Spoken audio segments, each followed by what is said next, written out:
Hello, karibu Bar Sports. Tunafahamu weekend hii tulikuwa na matches kadhaa baada ya kutoka international break. Timu nyingi za club za Tanzania kama vile Azam, Singida pamoja na Simba na Yanga walikuwa katika mechi zao za kimataifa. So moja kwa moja na leo tutaenda kuongelea mechi ya Yanga. Tunafahamu mambo mengi yametokea pale, hususa kocha wao Romain Folz kuondoka. So direct mzee, mambo vipi? Safi sana. Romain Folz. Yeah. Yamemkuta ndugu yangu. Mzee Minuno. Mr. Kununa. So watu wanamzingua. Wamemfukuzia juu kwa juu mzee. Hajafika hata Bongo. Hivi amerudi nao kweli huyu? Ameshia njiani. Ameshia njiani. Yanga watu wabaya sana. Wakiwa njiani, tunatoka uwanjani. Moja kwa moja. Okay, nataka tuongelee hapa. Silver Striker pamoja na Yanga. Yanga wakiwa ugenini kule. Ulionaje mechi kwa ujumla? Mechi ilikuwa nzuri sana. Ile ndio mechi ya ushindani. Mechi ambao kwa kuna timu mbili. Yes. Underdogs na big dogs. Okay. Ambapo Silver Strikers sio kama ni underdogs kivile, yeah, lakini ndo wageni kwenye michuano. Kwa wameingia na mentality kwamba kuheshimu mpinzani ambaye ndio Yanga, na kweli kipindi cha kwanza Yanga alidominate game. Yeah. Yanga alidominate game, alicheza possession kama ilivyo kawaida, walipata a lot of strikes mbele pale. Shida tu umaliziaje? Ndio ikashindikana pale, lakini we created more chances kipindi cha kwanza, ambao ndio Silver Strikers walitumia nafasi ile kutusoma kwamba wanakutana mpinzani namna gani.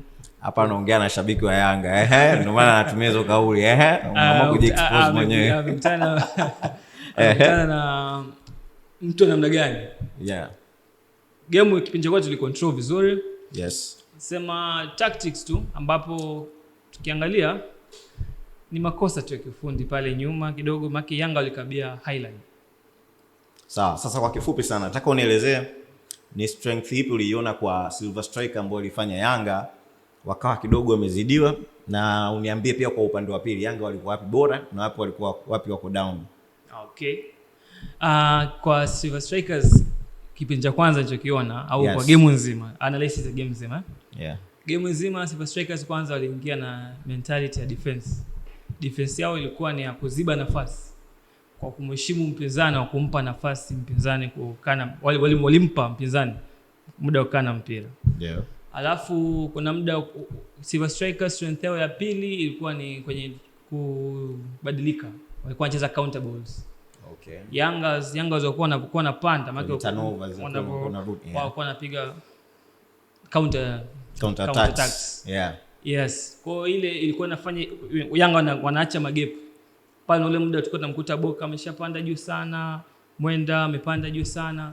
Ilikuwa na lazimu Baka na Jobu nao kabia juu. Na ndio mchezo wa Yanga ule. Sasa Silver Strikers walitumia nafasi ile.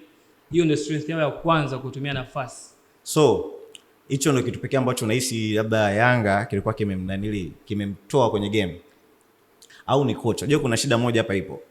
Ni timu, wachezaji, ama ni kocha? Maana inawezekana pia kocha labda hana shida ila kapewa tu wanataka nini, yani kwamba kabebeshwa. Obviously ni kocha. Ni kocha. Yes, kivipi sasa nahitaji kujua. Aliingia kipindi cha kwanza akawa mjui mpinzani. Baada ya kipindi cha kwanza, kipindi cha pili sasa Yanga tukawa tumelemewa. Kama wengi tulishuhudia mpira.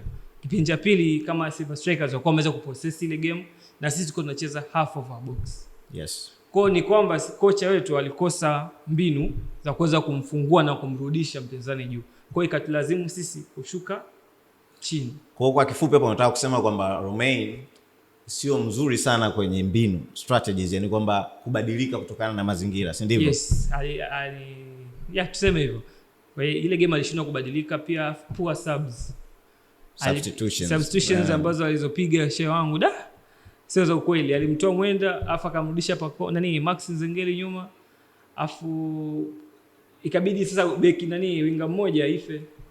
Afu nashindwa kuelewa, kuna mmoja anaitwa Boka, upande wake ndio huwa anacheza Mohamed Hussein, ndio, si ndivyo? Ndio. Kwa hizi mechi ambazo ziko hapa karibuni nimeona kwamba mtu anayepata nafasi kubwa sana ni Boka, lakini mimi kwa kuangalia view yangu simuelewagi Boka. labda leo mimi unielezee vizuri, yani Boka yani anapataje namba mbele ya Mohamed Hussein? Ukiangalia hata kwenye experience ya kucheza michezo ya kimataifa ni Mohamed Hussein yuko vizuri kuliko. Tofauti wa Boka na Mohamed Hussein sio mkubwa sana. Isipokuwa tu Boka ni mchezaji ambaye ana uwezo wa kuoverlap na kushuka mapema. Yes. Kuliko Mohamed Hussein. Huo ndio tofauti. Alafu kitu kingine hapo namaanisha speed, yani kwenye speed yuko vizuri kwamba anaweza kaepo huko kuzuia na kushambulia pia. Alafu kitu kingine utofauti wa Boka na Mohamed Hussein ndugu yangu. Mohamed Hussein ana tendency ya kuingia zaidi na kuna games ambazo zinamfaa. Ana cutting inside. Yeah. Ana cutting inside. Yes. Mostly. Ambapo Boka hana. Na kuna game ambazo zinahitaji mabeki ambao wanahitaji. Unajua Boka hata kwenye nanilisi muelewi. Cross zake is not good. Yani hayuko sawa katika kupiga cross. Sijui kama umeshe kuliona hilo. Kweli. Yani mara nyingi anaweza kapiga ikamkuta mtu Umeona? Au akapiga isimtarget mtu yote. Unajua ukiwa unapiga cross inamaanisha mtu ana aim. Either target man, either striker ama mtu yote ambaye atakuwa pale anawinda katika box. Mara nyingi naona anapiga cross ambazo hazina macho. Yeah, sure. Sio kama umeliona swala. Yeah, kweli. Utofauti lakini Mohamed Hussein is not good kwenye hizo crosses za juu sana. Kinachofanya ni mzuri sana kwenye crosses za chini. Kinachofanya inachelewesha Mohamed Hussein kuanzishwa ni link up. Bado hajaweza ku link up na wachezaji. Najua ni mchezaji mgeni. Yes, lakini as time goes on ataingia na anafaa kuingia kwenye course, na kwa system ya Yanga inamruhusu sana Mohamed Hussein kuanza kwa sababu Yanga inahitaji wachezaji wengi sana mbele. Sio unaelewa? Ambapo kule mbele tunahitaji wachezaji ambao wanaweza ku-cut-ins na pia wanaweza kutoa crosses. Mohamed Hussein anaweza katupa hiyo advantage. Okay. Ni mchezaji mzuri. Ile goli la Edmund John Mohamed Hussein alipewa assist na Edmund John. Sio naikumbuka. Okay, ilikuwa na Mohamed Hussein alimpa assist Edmund John. No. Au Edmund alimpa assist. Kwa ana mechi gani hiyo? Hapo sikuwa na Ryan. Okay. Haina shida yake. Okay, so turudi muongelea kuna swala kwamba umaliziaji ulikuwa mbovu, finishing, si ndivyo? Yeah. Pale mbele una mtu kama Pacome, kuna Dombia, but still umesema hakukuwa na creativity, yani hakukuwa na ubunifu katika umaliziaji. Shida ilikuwa ni nini zaidi? Kati kuna mtu kama Pacome mbele yuko vizuri, hata kama ikionekana watu wamekaa sana nyuma wamezuia nafasi, ana uwezo wa kupenetrate.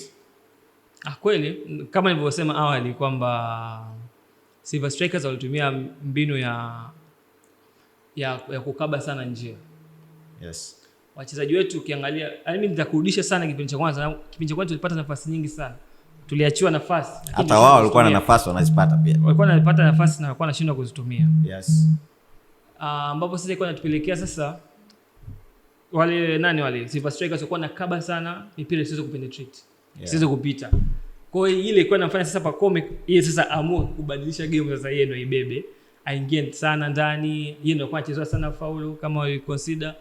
Afu pia kuna nafasi alipata Dumbia dakika ya mwishoni kabisa, alikuwa na mpira na kipa akashindwa kufanya maamuzi haraka upige ile mpira golini. Hapo kwa Dombia mzee, na kuuliza swali la kizushi. Ndio. Dombia miaka mingapi kwenye ligi au ngapi? Yaani miaka au umri wake. Mimi nimesha kufanya uchunguzi nikaona miaka 26. Lakini kwa muonekano sasa kwenye mpira ndugu yangu unaelewa hivyo vitu. Unaona sasa mimi nashindwa kuelewa kitu kimoja. Yule Dombia ambaye mimi namsikia watu wanavyomuimba, ukimsikiza wachambuzi wengine wanavyomuongelea Dombia nini, mimi mpaka sasa hivi kiukweli ni few moments au useme yani zile moments chache sana ambazo mimi nimeziona kwa Dombia ambazo nikasema Yesu ni Dombia ambaye mimi nilikuwa nasikia sifa zake. Most of the time nilikuwa simuoni huyo Dombia ambaye watu wanamuongelea sifa zote, mashuti nini, walikuwa nasema ni upgrade, yani ni update ya Aziz Ki, kwamba ni bora kuliko Aziz Ki. Lakini since amefika hapa Tanzania, bro, sijaona hata kidogo. Yani zaidi ninachokiona mimi ni ile tu body structure yake, movements zake ni kama Aziz Ki. Lakini zile actions za Aziz Ki, bro, Aziz Ki ni Aziz Ki tu. Yani sijaona hicho. Hatuwezi kumlinganisha. Walikuwa nasema kwanza kwenye mashuti ya mbali. Since amefika shapiga mashuti mangapi? Hajapata. You see? Haya basi tuseme is good kwenye penetration passes. Mechi kama ile ilikuwa inamhitaji sana aweze kufanya zile penetration passes kwa washambuliaji. Unajua mbele pale alikuwa amekaa Boyeli. Kiachana Boyeli, baadaye akaja akaingia Prince Dube. still huduma ilikuwa sio nzuri sana. Hapa naweza ngakuweka sawa kidogo. Hamna utofauti wote kati ya Dumbia na Aziki wala hadi namba 10 bora watatu hapa, wawili hapa Bongo watatu. Faisal Pacome Pacome sometime ana play kama namba 10, yes. Ambapo ilibidi ile game na rudi namba 10. Na mimi naona is better Pacome kuliko Dumbia kumweka namba 10. Dumbia, Faisal, Aziziki na Clatous Chama. Uchezaji wao ni mmoja. Kivipi? Wote wana create chances, wote wanachezesha wachezaji wa mbele. Yes. Na hivyo ndivyo ilivyo kwa Dumbia. Sema Dumbia tu hajapata watu wa kulink naye. Ndivyo ilivyo kwa kama kina nani sasa? Inabidi ya link na nani?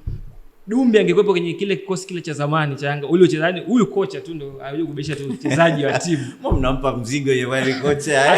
Afanyeje sasa? Hatujampa mzigo. Dumbia nimekwambia ni mtu ambaye ana experience katoka kucheza nje, si ndivyo? Kacheza nje. Sasa anataka mfundishe kufanya penetration pass. Hatuwezi ile link up. Unajua zamani kipindi kile Azizikia akishika mpira anajua tayari pembeni kuna mtu. Kuna mtu. Sasa hivi bado hajaanza ku link up na ile chezaji, lakini tunaona kuna pre-season, alikuwepo pre-season. Ndio maana each and every day ana improve. Ukiangalia game ya kwanza mpaka hii ya juzi. Sio Dumbia yule wa kwanza. Sio Dumbia wa kwanza. Yule wa kwanza alikuwa hatari. Sio Dumbia wa kwanza. Siku zinapozidi kwenda. Mimi hakika Dumbia akipata namba 9 mzuri. Akapata namba 9 mzuri. Kama Mzizi hapo. Mzizi namba 9 mzuri. Lakini pale kiwalisia namba 9 ambao wapo pale siwa dhihaki yake wala ni, lakini bado hajaweza kubeba ile pressure iliyojika pale mbele. Prince Dube ana experience kubwa sana ndugu yangu. Lakini he's not a stable number 9. He's not stable. Yes, it's not stable kivipi? Ani haipo accurate kwenye kupiga shoots. Haipo accurate kwenye kutumia nafasi. Namba 9 hauna options. Yaani nahisi akifika pale katika box anakuwa na mambo mengi kichwani. Hajamini hata ukaji wake na mpira, mtu ambaye ana stamp, yani anajaribu namna ya kutoka mpira kufanyaje, bado hajatulia. Lakini tukipata namba 9 ile moderate kama ya Mayele, nilijua tu legend one. Moderate number 9 ya Mayele. Na nyuma yake akasimama Dumbia. Mimi yake namba 8 Mudathiri. Box to box Mayele unamaliza vibaya mno. Ule mfumo unatusumbua sana. Sana unatusumbua. Sasa bidi muelewe kitu kimoja. Kipindi mko na Mayele ni kwamba ilitokea kama miracle, ni kwamba ilikuwa ni njia yake ya kupita tu. Ule ni striker namba 1 sasa hivi Afrika. Kabisa. Umeona? Yaani ni kama mlipata bahati ya kuwa naye. Sio bahati. Ni kwamba ni njia yake kupita ilikuwa. Mayele alipokuja na alivyoondoka ni watu wawili tofauti. Yanga ilimtengeneza, Yanga ilimkuza, Yanga imemuimarisha. Na kumtengeneza pia. Mayele alikuwa anaanza kwa anazaga bench nyuma Makamba. Sio unakumbuka hiyo? Hiyo ilikuwa ni katika mechi ya walikuwa nagawana mechi kwa sababu gani? Ligi ya Tanzania. Nakumbuka mimi Mayele nimeanza kumuona kwenye Ngao ya Jamii. Exactly. Ambako issue ilikuwa hivi, wakati wanakuja watu walikuwa wanajua nani yule Makambo ndio atakuwa the main. Hata wakati anakuja Mayele akuja na makelele. Kwamba kama hivi akuimbwa nini akuimbwa kabisa au Aziz Kimbo kama mnamuimba. Alikuja kama second striker, yani kama striker ambaye atakuwa ni alternative ya nani huyu? Ya Makambo. Makambo. Kutoka Makambo anakuja ndani Mayele. Lakini at the end of the day kwenye mazoezi tu na Isa alisha prove kwamba yeye ni best striker. Ndio maana katika ile mechi ilikuwa ni mechi ya Ngao ya Jamii direct walimwanzisha moja kwa moja. If you remember. Kitu kama hicho, umeona? So wewe unaamini striker pia ni tatizo pale mbele kwenye umaliziaji? Kabisa. Bado tujapata mchezaji ambaye ninapokuambia moderate number 9. Mchezaji ambaye anaweza kumaintain ile pressure pale mbele, anaweza kuattract ma defenders, anaweza kutafuta kutengeneza na yani yeye mwenyewe atengeneza nafasi kwa wachezaji wenzake. Si unaelewa? Yaani yeye awe magnet, au pull nani wote wale mabeki waweze kumfuata na yeye mwenyewe aweze kutumia nafasi. Mayele he was that type. Na hata pia hata Mzize ni type namba 9 kama hiyo. Yaani center forward fulani pia. Ni sio center forward fulani. Ni yule fulani ni mzuri. Ni mzuri. Sema ile kumwanzisha Boyeli, ile mechi kwa tunashinda. Mimi nakuhakikishia. Boyeli si ndio ameanza lakini. Ndio nakwambia ile mechi kwa tunashinda kama tungekuwa na kile kikosi chetu. Ambacho ni kipi sasa? Ambacho achana mambo Boeli wala Dube, yani pale mbele angekamzize huko Maxi huko Pacome. Ila unajua katika msimu uliopita Dube amecheza mechi nyingi sana. Pia Dube. Na alikuwa anacheza na nani? Kuna muda mwanzoni alikuwa anajitafuta, lakini kuna muda ulifika alijipata. Alikuwa anacheza na nani? Aziz Ki. Obviously anataka ni Aziz Ki. Sasa still ni anahitaji namba 10 mzuri. Na mawinga ambao watamlisha vizuri. Kuna mabadiliko madogo ambayo yanabadilika, yani inabidi sasa wachezaji waanze ku link up wenyewe kwa wenyewe. Sawa, tuweke mjadala hapo mwisho. Unajua tuwezi kumaliza hapo. Haya, tumalizie na hili swala la kocha wenu. Unahisi ni wamewahi ama wamechelewa kuchukua maamuzi viongozi wa Yanga? Nahisi wamechelewa kufanya maamuzi. Kwa nini? Nahisi alichelewa kufanya maamuzi. Kwa nini unahisi hivyo? Kwa sababu kuanzia mwanzoni tuliona mabadiliko makubwa sana ya kikosi na uchezaji. Performance ya timu ilikuja kubadilika sasa. Inakuwa ni ile kikosi ambacho mchezaji mmoja ndio anaibeba timu. Mchezaji mmoja kivipi? Hamna ile timu ambayo ina muunganiko kwamba wa passes, kwamba nikiwa na mpira najua kuna watu wameshanizunguka, najua najua wapi pa kutoa mpira, wapi pa kutoa mpira, nikipoteza mpira how can I get it back, unajua. Lakini sasa hii kikosi cha sasa hivi kilivyokuwa, wakipoteza mpira wanarudi nyuma sasa. Unajua.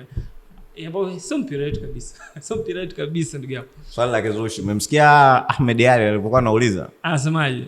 Anasema kwamba anataka kujua ni sheria gani inaruhusu mtu ana vibali vya kufanyia kazi Tanzania lakini anafukuzwa kazi Malawi na Tanzania hajarudi. Kuna sheria kama hiyo? Kauliza sasa, tunauliza vile imebidi nijiulize kwanza.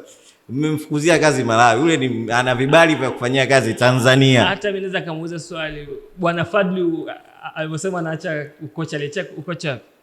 Sasa ile kwa tayari inajulikana kabla yuko ilikuwa inajulikana. Hakuachia juju, kulikuwa tayari kuna tetesi zinajulikana kwa kwamba anaachia timu. Aliachia timu na aliandika sasa kwamba sasa ilikuwa ni njia yake ya kuondoka. The same way kwa Falls. Fadlu unataka kuniambia Falls alikuwa anajua kabisa ile ni mechi yake ya mwisho? Yes. Ingetokea angeshinda. Kitetesi yaani ndio maana hata hiyo kuchukuliwa maamuzi ya kuondolewa au kuletwa kocha mbadala huko, kwa sababu gani ametoa kocha mwingine? Kwa sababu gani amefukuzwa assistant wake wa kwanza ikawekwa kwa madai kwamba ile assistant amefukuzwa au ameomba ruksa? Ni akili kwa kichwa. Hajaomba ni akili kwa kichwa kwamba ameondoka yeye afu muda hujaisha tu naye akafuata. Kweli ilikuwa ni kama sababu tu. Ilikuwa ni sababu tu ya mtu kuondolewa na akaletwa kocha mwingine, na huyu kocha na amewekwa pale sio kwamba mbadala. Yeye ndo ata step over, atatafuta mbadala wake sasa ambaye ni second. Mbona nasikia kwamba mnatafuta kocha mkuu? Acha na huyu ni alibaki kwa assistant. Tunajua kuna vitu vingi nyuma pazia ili kukwepa aibu, kuonekana kwamba tulitafuta kitu kibaya. Fichia. Yes, kuna vitu vya kuungaungwa kidogo, lakini kwa akili kumkichwa. Okay, unaona Yanga sasa hivi kwa hii pressure ambayo imetokea hapa na mazingira yote ambayo yametokea hapa, wako muda sahihi wao kutafuta kocha mpya? Ndio. Kwenye market ambayo kila timu ishajitafutia kocha wake mzuri. Makocha ambao wanafahamika ambaye yuko available at least Nabi. Na ambaye sidhani pia anaweza akarudi Yanga, sidhani. Kwa nini unadhani hawezi kurudi? Mimi sidhani kwamba kuna mtu anaweza akafanya vizuri sehemu afakataka tena kurudi pale pale kuharibu legacy yake. Kuharibu ile heshima yake ambayo ilikuwepo. Kwa bahati mbaya ikitokea amerudi afa akafanya vizuri, anaweza karudi na kaiendeleza heshima yake. Maoni yako. Lakini mimi kwa ninachokifahamu na the way Nabi alivyoondoka inaonyesha moja kwa moja kwamba hakutaka kuendelea kuharibu. Hata Fadlu mimi namuelewa, Fadlu mjanja sana, unajua. Alishaona kashafika sehemu nzuri, katengeneza profile yake vizuri nini, CV yake iko vizuri, kafika finali nini. Wanasemaga sio good dancer, anajua muda gani wa kushuka stage, si ndivyo? Kwa Naisa umetumia hiyo. Hata Nabi akataondoka, aliondoka kipindi ambacho shawapa mafanikio ya kufika finali, akaona sio shida. Naweza kaja msimu ujao kaa tofauti, heshima yangu ikapotea. Mimi nataka nikakukumbusha kidogo, msimu uliopita, msimu mama tulikuwa na makocha watatu na msimu huu. Msimu nakumbuka na bado Yanga ni still iko pale pale. Mata ya kocha kwenye kikosi kikubwa, kikosi cha timu kubwa ni kuja tu kuongeza tu vitu vidogo vidogo tu sana, ambapo ni tactics, mwana link up za wachezaji basi. Lakini wachezaji ambao wachezaji wa Afrika bwana, endelea lakini lakini kwa wachezaji ambao kama wa these big teams kama wa Yanga, kama wa Simba, take it in general, sawa, wana uwezo. Hata mimi sioni sababu hata huyu kocha aliyopo ni mentality tu, na hii game ya marudiano haya sure hiyo ndugu yangu Yanga wanapita hivi. Sawa, mimi nakusikiza, nimeelewa. Kwangu mimi naona 50-50. Hapana. Mimi kwangu 50-50. Kwa sababu unaona tayari kuna zile mivutano hivi mambo makorokoro yamekuwa mengi. Ukishatokea kitu kama kile, maamuzi ya haraka waga inasababisha hata wachezaji nao wasielewe kitu gani ambacho kinaendelea. Inaweza kukumbusha CR Belouizdad walipiga 3-0 kwao. Amkufukuza kocha lakini. Mbona sio kumkufukuza kocha? Yaani mlikuwa mko stable na maanisha. Mentality yetu ilikuwa nataka nini? Sawa, lakini at least ile kwamba mlikuwa mnajua mnaenda kukaa na mwalimu yule, mambo yanaenda vizuri. Hii ni tofauti kidogo, umefukuza anakuja mtu mwingine. Wachezaji ni wale ambao wameanza. Mwalimu ambaye anapanda sasa hivi ambaye mmesema ni msaidizi, inabidi aanze kuintroduce vitu vipya. Muda ni mchache. Wachezaji wa Yanga wamefika Jumatatu, like no. Jana Jumanne ambayo inakuwa. Yeah. Wamefika Jumanne, then wana siku ngapi hapo? Wana Jumatano, Alhamisi, Ijumaa. Siku tatu. Wewe mwalimu yatakuwa ni yale ya Morocco, akaondoka na akawaambia Simba wasipokuwa na maelewano hawatofika mbali. Si kwa sababu ni unampa mtu kama kubeba tu kitu. Though amefika muda mrefu kidogo, ameiona timu na kila kitu, so kidogo kwake na afadhali, lakini I don't know. Ngoja tuone itakapokuwa. Kuna mjadala mmoja niliona mtandaoni huko.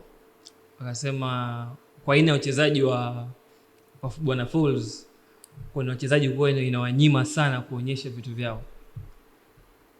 Wachezaji wake. Yes.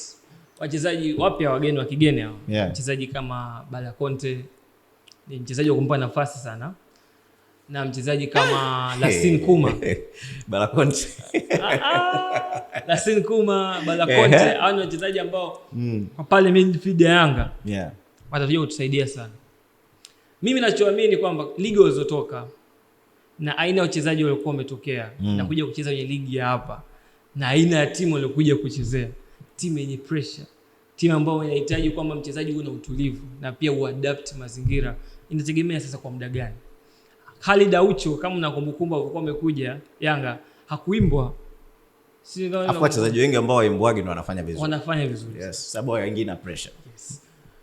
Na kuna maeneo madogo ambao wachezaji wake wanahitaji tu improvement ndogo basi, kama wing kama ile ya Ekwa is good, wanasema chana Ekwa wanafanya vizuri, lakini akija hapa ameyusha. Ndio hiyo sasa ni mfumo yani timu, yani ule aina uchezaji. Gosto moja. Kwani national kwa luggage kitu. Mwalimu ana formation, sawa? Mwalimu anatoa maelekezo.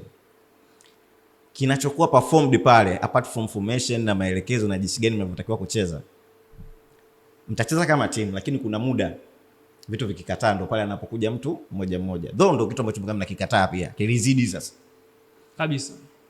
Sioni sasa uje wale Yanga ni wachezaji wale ambao walikuwa wanapiga watu 5, wanasumbua watu nini, lakini mwisho wa siku what happened? Yani kitu gani kimetokea hapo mpaka inakuwa hivyo? Wachezaji wale wanasema ile ladha tulikuwa tumezoea, tumekosa shehe.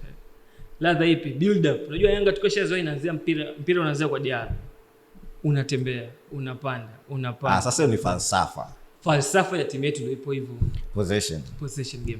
Huyu kocha lakini kiuhalisia Yanga falsafa yao kabisa, ambavyo mimi nishifanya research, kiuhalisia sio possession. Nini? Hiyo gusa acha twende kwao, few passes shafika. Hiyo ndio uhalisia. Sasa hata hiyo gusa twende kwao ilikuwa ni mchezo aina gani? Direct pass, kwamba pass 2-3 ilikuwa ni aina ya game ambayo inahitaji build up from the nyuma, lakini ni few passes, kwamba inawezekana Diarra akaanzisha pasi kamkuta mtu wa katikati, maybe kaipokea kaenda mbele, mtu mnamaliza huko mbele. Sasa hii falsafa ilikuja nayo kocha ya mipira mirefu, haifavor sana wachezaji wetu. Kwanza kwenye kimo hiyo blaza, unaona PSG mipira mirefu kwa sababu wanapenda kufanya high pressing pale mbele. Wanafanya high pressing, angalia waliokuja kukutana na Chelsea wakatumia akili moja tu wakapigwa. Walifanyaje? Nieleze. Wani PSG walikuwa na kabia juu. Chelsea walikuwa wanatumia sana huko nani mawinga. Sema ambapo huku Hakimi na Nuno wapo mbele. Mawinga wa wapi? Mawinga wa Chelsea walikuwa wana overlap sana huko pembeni. Kama ungeangalia magoli yote kutokea pembeni sana yote. Ndipo inakuja kwa Pama anaingia. Afu angalia PSG hata wachezaji wao lazima wa concede magoli. Ani lazima ufungwe. Lazima ruhusu goli. Haina huo wachezaji. Ambapo sio wachezaji ndio kocha alikuwa anataka, wana highline defense, umeona ambapo sasa inawalazimu sasa wabaki na watu wao watatu. Namba 6, namba 4 na namba 5. Unaelewa? Sasa ile kwa sisi falsafa yetu haitufave sana. Sasa mipira yetu inaanzia chini. Alafu inakuja kuwapa uzito sana wale mabeki kwa sababu wanabaki watu watatu ambao waje kuataka wapo 4. Sasa hapo lazima washindwe. Sasa hata game ya juzi ile goli la dakika 76 ndugu yangu. No problem there. So unaona Yanga kwa kipindi hiki kifupi itarudi kuwa ile Yanga ambayo yani wakishapitia issue ya kupata kocha mpya nini, hisi itarudi kwa stable vile inavyotakiwa. Tukipata kocha sahihi tarudi. Kocha anaendana na falsafa yetu tarudi. Na vale. Poa. Si ni okay. Si yetu ni hayo tu. Anatuambia hapa bwana kwamba watarudi kuwa bora kama ilivyokuwa. So until next time, usisahau kucomment na kusubscribe hapo chini. Pia usisahau kutuambia unahisi Yanga wamefanya uamuzi sahihi kumuondoa bwana Romain Folz ama ilibidi wampe muda.